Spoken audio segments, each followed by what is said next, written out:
Sometimes I just like to share my stories because I have not lived a boring life and I am very thankful for that. And for some reason, I was just watching The Celestial Prophecies. I've tried to watch it twice now. I have ADHD. But it seems like a decent movie and it's about the awakening. Blah, blah. Um, and I was watching somebody get carried off. And I've been watching this theme. Like there's themes that's coming up that's bringing up a memory for me, and just like all the love and protection that God has around me.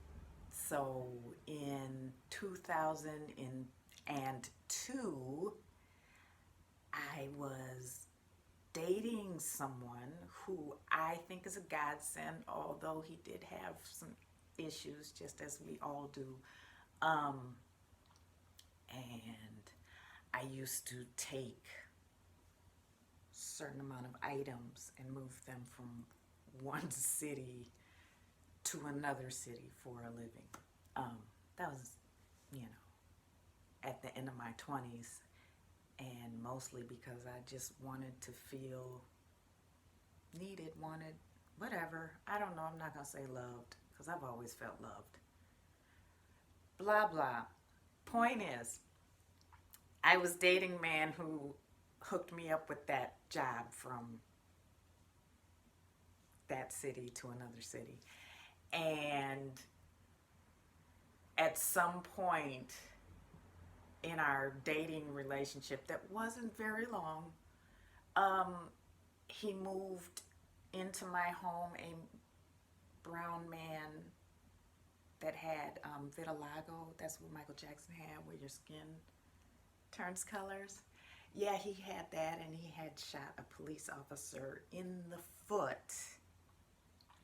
while living in a different state, and then was sleeping on my couch in Atlanta and putting his fashion fair makeup, true story, fashion fair makeup, because he was trying to cover up his vitiligo because he was on the run because he shot a police officer in the foot.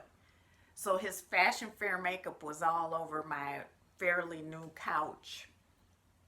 And I had wondered what kind of world I had stepped into. Like, how did I even get from data entry to this? Like, I don't know. It was fun though. I had some fun. I made some money. I had some nice things in my life. So, no regrets.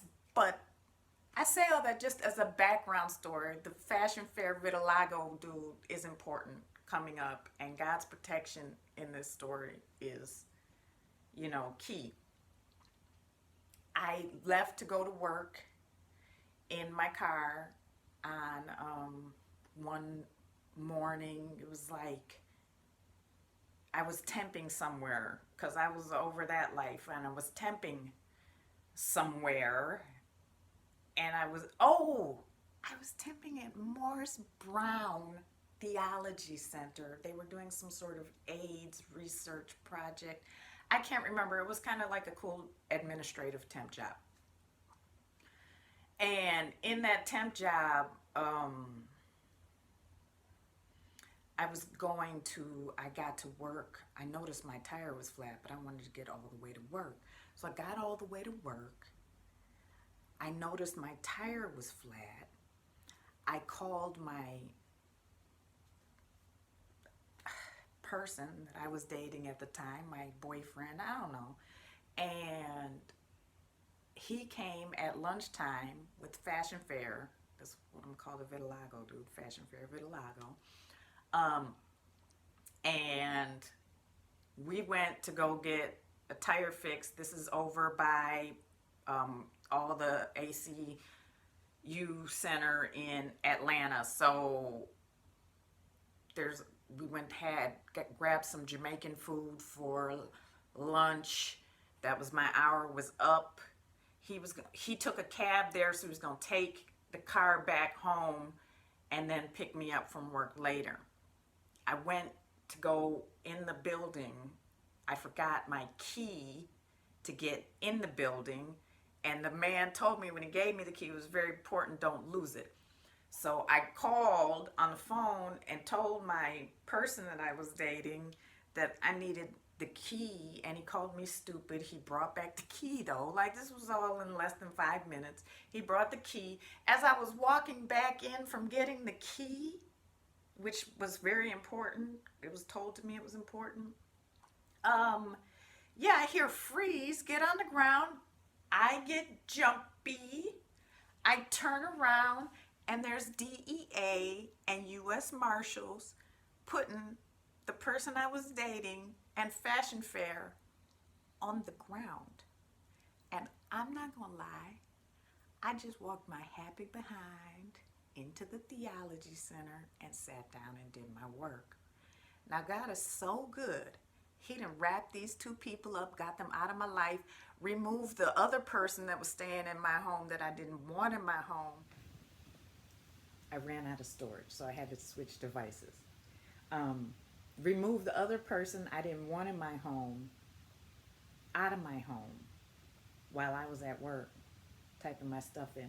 Now, they did leave a tad bit of a mess in my home looking for things, just a mess, and left a card on the table that said U.S. Marshals and U.S. Marshals. Oh, his name was Brian something. Don't remember nowadays. It's 2002. That's a long time ago. But I do remember his name was Brian. He was from the U.S. Marshal. And yeah, so that happened. And I'm just telling you all this to say I've had an interesting life. I'm no angel. I've experienced the streets. And